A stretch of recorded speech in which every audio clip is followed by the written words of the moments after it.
Tell them your name. Oh, my name once again is Aubrey Mittchell. I'm driving the 92 Civic.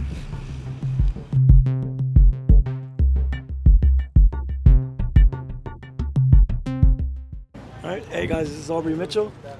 First of all, obviously we all know you're a racer. So why don't you first tell us about the car? What kind of car you have here, what you've done to it? Okay. First off, it's a 1992 Civic.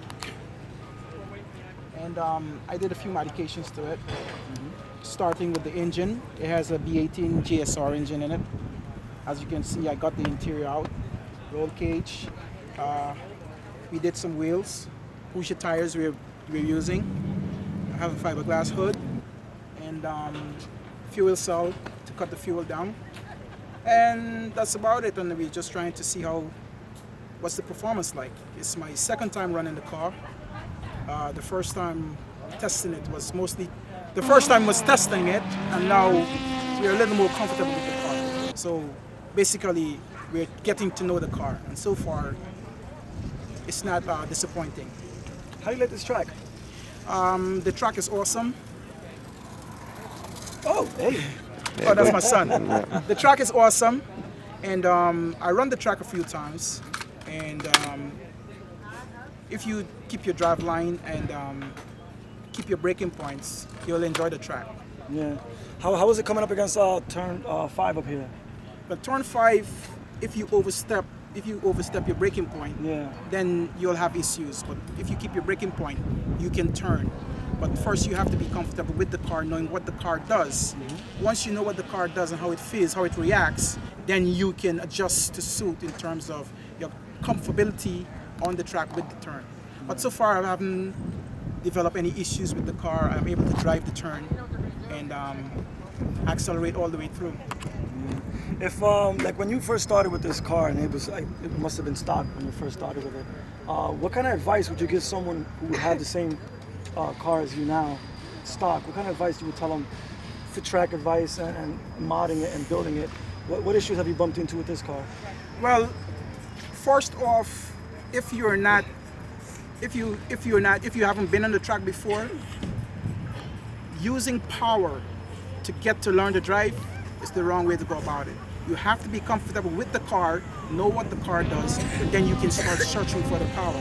Because you can be tricked into thinking that the car is the problem, but just you of an individual driving, you're not accustomed to the power that the car has, and because of your driving ability, you can go crazy. So the first thing you would want to do, safety first, obviously, then you can invest in some brakes, suspension, tires, and then you can drive the car.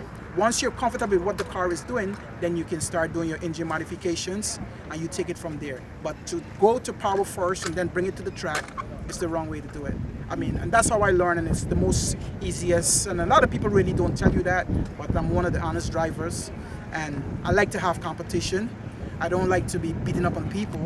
We want to be driving with other cars. And it's an expensive sport.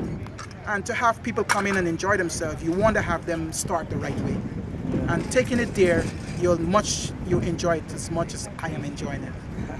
Have you ever had any crucial problems with the car? Maybe at the track one day or something? No, you want to tell us? God forbid. I haven't had any issues in terms of running off the track, and the most that ever happened is engine failure a couple of times, and I've learned from that. And like with any other car, you never know what's going to break because this is racing. So, but if you keep everything in check, you be disciplined on your driving, your shifting, the car should last you. And like the sport is expensive, so you don't want to go and break your car. Save your car to bring it the next day. Your brake is expensive to fix back. So, and the way things are these days, you just want to protect yourself. So my advice is to be very cautious. Discipline is key. Learn your driving, braking points, track in, track out. Forget about the power until you learn to drive the track. Once you drive the track, you apply everything once you have the power. Awesome. So this is like is this your first event with Real-Time Attack? No, my second. Second time. So now, with front-wheel drive, how does it feel for you competing with the other front-wheel drive cars here? Well, competing with other front-wheel drive car is great. The other all-wheel drive car is a little, they're much faster. So, and you have to be paying attention to, because you have to let them go by because they're faster than you, and the objective is not to hold anybody up. But once you have a clear opening, the car drives pretty good, and once you know to drive the front-wheel drive, you just can't lift off the power. You have to keep it on. You got to keep on your power, manage it at all times. If you lift, you're gonna spin out. So you have to manage your power, keep your eye out for faster cars, and it's good. Once you hooked up with other front-wheel drive cars, it gets much interesting because you can see what the other driver is doing, and you just gauge on how to drive. But it's that's the principle that I used. What kind of tactics do you go about towards, let's say, trying to compete against those all-wheel drive cars and rear-wheel drive cars? Like, what kind of mods? You gonna get any new mods or? I'm not gonna do any modification in terms of searching for any more power. I'm basically comfortable with the car, and it's a challenge for me, and I'm enjoying the challenge, knowing what I have and applying it. And it's always interesting to see other faster drivers with faster car comes up and say, how is your car driving and handling like that? So I feel good when somebody says that to me with what I'm using. So I'm driving the car, it's on the power to the other all-wheel drive cars and other faster cars, but I'm for some reason able to do them because of the person. It's a scary car now that you almost all the weight out of it. I mean, it's pretty light. How much is the weight now? I have to weigh the car because, like I said, it's the second time that I've gotten into the car. So I haven't weighed the car as yet. It's much lighter. It feels much lighter, no? Yes, it does. It feels much lighter. You can feel the power when you go on the power. The car goes. Handling is the car is perfect in handling, and I'm trying to utilize all the power, but I have a little vibration issue with the car because I'm testing the flat spot in three of the tires. So we're having a vibration issue, but knowing with what we have, we're just being a little on the cautious side in terms, because like I said, you want to take the car home at the end of the day. It's not about bringing your car and breaking it at the track. Safety comes first, and you just apply what you have to the best of your ability. Awesome. Well, I think that's about it, Aubrey.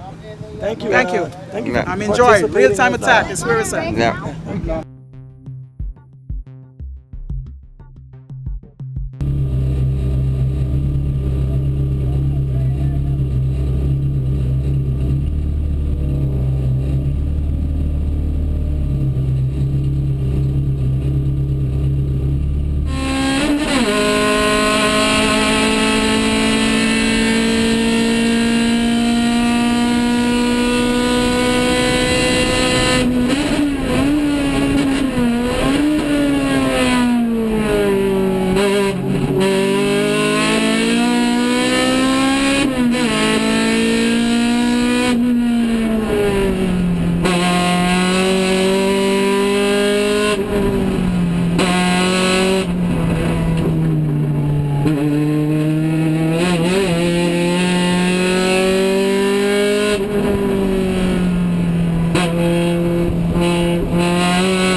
drive.